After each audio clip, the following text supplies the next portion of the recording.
Aren't they just worshiping the same God by two different names? Why don't we compare two of the monotheistic faiths, in fact, the two biggest ones, Christianity, which has 2.3 billion adherents, and Islam, which has 1.9 billion. So when we look at those two faiths, they're both monotheistic, they both worship God, but Muslims worship God by the name Allah.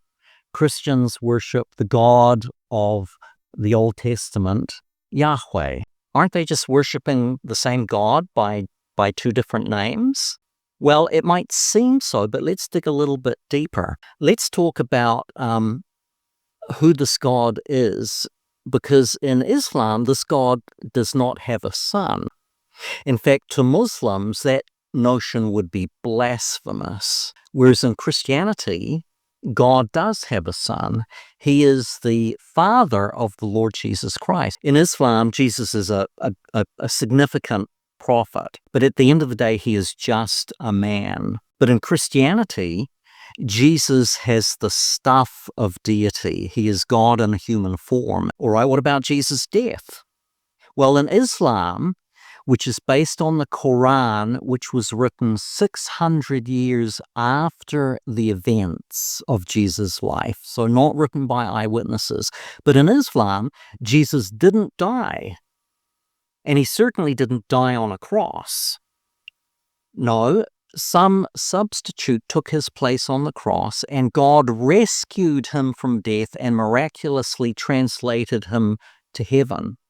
But in Christianity, the death of Jesus on the cross is absolutely central to the mission of Jesus.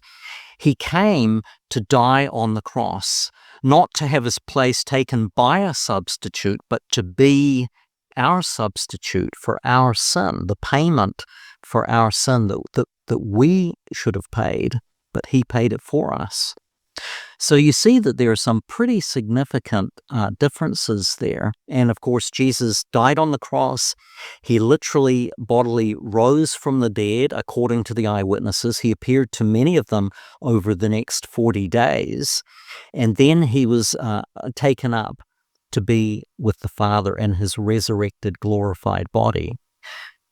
So you can see as we've drilled deeper that those surface similarities really aren't the issue. There are a lot of very different claims, and we can only come to terms with them by investigating the claims and the evidence for each of them.